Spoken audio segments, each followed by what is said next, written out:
Okay, today is March 6, 2021. Time is around 8 a.m.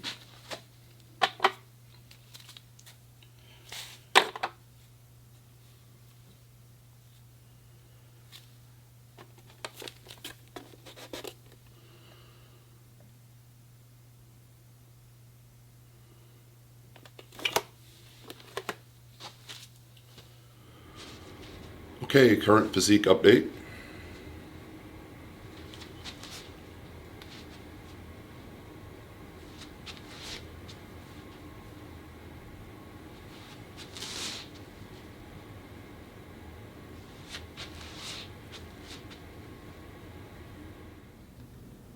Hey guys, so wrapping up week 8, looks like I'm down 1.8 pounds. So it's not quite where I wanted to be, but after coming off of like a birthday weekend of 3 days of more or less eating and drinking whatever I wanted, I'm not too surprised. I'm actually happy to see a weight loss period. And then to kind of also factor in that this week I had pretty high calorie foods all week long. I did stick to the diet. There was no cheating with carbohydrates, no alcohol consumption during the week. However, I ate 2 pounds of hanger steak every day, along with 6 eggs, some olives, and some garlic. I mentioned that in my last video that was the plan for this week because I found an awesome sale on hanger steak, which is one of my favorites. However, it's a fairly lean cut of meat, but based on what I was looking at, they vary quite a bit, and these were actually pretty well marbled, so hard to track. And I use MyFitnessPal. I know it's probably not the best tracker, but it works well for me because I know how to use it. And so my calorie counts are kind of unknown on that. So I don't really know how many calories I was eating. I'm estimating around 25 to 2,800 a day. Seeing as how currently my physical activity is limited due to the hand injury that I have, I've been doing some resistance band training during the week. This week I got 4 days in of some really light band training. I managed to get on the Peloton bike 3 times. I find what works well for me with cardio is high intensity interval training or HIIT training. I have a really small attention span. So if I find something boring or monotonous, I lose interest really fast. So anyway, I got on the bike for 10 minutes. The interval training is 20 seconds, kind of all out, 10 seconds at a lower pace, then 20 seconds all out, and you keep repeating this for 10 minutes. So 40 seconds out of every 60 is really hard, and the other 20 is easier.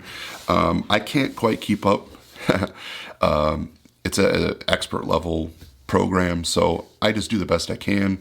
And on my end, it's probably equal to working as hard as they are because I'm out of shape, obviously. So anyway, that type of cardio I think is probably going to be my best bet.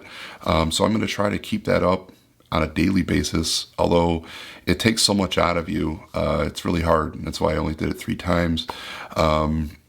But I'm going to keep that up. I'm going to keep up the HIIT training on the Peloton, which is my best option right now for cardio. And I'll keep doing the band training within my limitations to try to preserve lean muscle. The way I'm going to increase my weight loss is going to be through more calorie restriction, eating foods that I can track better. I'm also going to lower my meat intake. I've been eating 2 pounds pretty much religiously every day. I'm going to lower that to 1 pound. Well, I shouldn't say meat. Okay, I've been eating like 2 pounds of beef a day. And the problem with beef is that with steak, you have inconsistent fat content. So 2 pounds of steak today isn't going to have the same fat and protein as 2 pounds of steak tomorrow, and that makes it hard to track. So I think it's easier using things like ground beef, like 80-20 or whatever you choose, 90-10. I get Costco, so I get 88-12. But the calories stay the same, or in theory they do. So it's easier to track that. So I might start going back to more ground beef. And I still plan to eat flank steak and top sirloin. Those are both very lean cuts. And I can trim off the fat on the sirloin so I don't eat any fat cap. What else? So yeah, and then I'm going to fill in the gap to keep my protein up, because the goal is to keep my protein somewhere around 225 to 250, somewhere around there, somewhere in that neighborhood.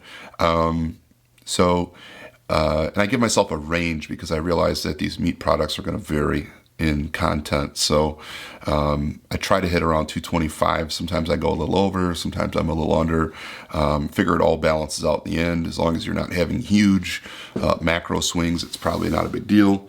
And then I'm going to fill in the gap. So 1 pound of meat this coming week, it's going to be 1 pound of beef. And then the rest of my protein is going to come from lean fish, egg whites, maybe like a whey protein shake, that sort of thing. Anything to keep the calories low, because right now my physical activity is not crazy high. And in order to create a larger caloric deficit, I'm going to lower calories while keeping protein up. So yeah, guys, that's basically the plan. I'm satisfied with the results. Other things I need to work on is getting more sleep. It's not that I can't sleep, I just choose not to. So I need to change that because I'm always tired, and I think it's not the calories or the diet. It's really just I want more sleep. When I wake up, I still want to be in bed. So I'm going to work really hard on that. That's going to help out greatly. I'm cutting out Crystal Light. I've been doing a lot of Crystal Light, and I just realized each little packet's 3 grams of carbs, and I probably do anywhere from like 4 to 8 of those a day. So I'm probably over consuming water, potentially eating too many or drinking too many carbohydrates. I could be having like electrolyte imbalances, I guess is what I'm trying to get at, as a result of the the carbohydrates that I'm consuming in liquid form. Who knows? Not 100% sure. And I'm not saying Crystal Light's bad. I'm just saying that I'm abusing it. So there's days I don't drink just plain water. It's just Crystal Light and coffee. So that's going to change. Other than that, guys, I don't really have much else to say. I'm pretty satisfied overall with the results. So I'll, in the description, post what I'm down total, but I mean, for 8 weeks, I think I'm down somewhere in the neighborhood of almost 40 pounds. So, I mean, that's pretty good. I'm satisfied with that. One last thing, guys, I'm going to change my eating window. I have been eating a lot of times 1 meal a day, just because I push my meal out as far as I can, or I start eating. I ideally want to eat around like 1 or 2 o'clock in the afternoon for my first meal, and then my second meal later. And what I'm finding is that on a lot of days I get busy and I end up eating 1 meal. It just doesn't feel ideal for me. It's a lot of food at one time, and it ends up being later than I would like, closer to bedtime. And that may contribute to like me wanting to be up later, full belly, not really ideal to go to bed on a full stomach. At least for me, I don't feel I sleep as well. So my goal is going to be to start eating earlier in the day. Like I'm going to start trying to eat food around like 10, and then finish my food by like 5 or 6 at the latest. Basically, I've always had the 8-hour eating window. I just don't utilize it, and it's mostly because I'm not hungry. And so I just keep putting it off. And then before you know it, I'm rushing to get my food in. So I'm going to make a conscious effort to break my fast earlier in the day and try to end it sooner. So if I can eat all my food by like 4 or 5 p.m., that'd be ideal. That gives me time to digest food and still get to bed at a reasonable time. So that's going to be the plan for this coming week. And we're going to work on sleep, eating sooner, stopping earlier with food, and just controlling macros and tracking better, and then keep up the physical activities. So, all right, guys, until next week, take care.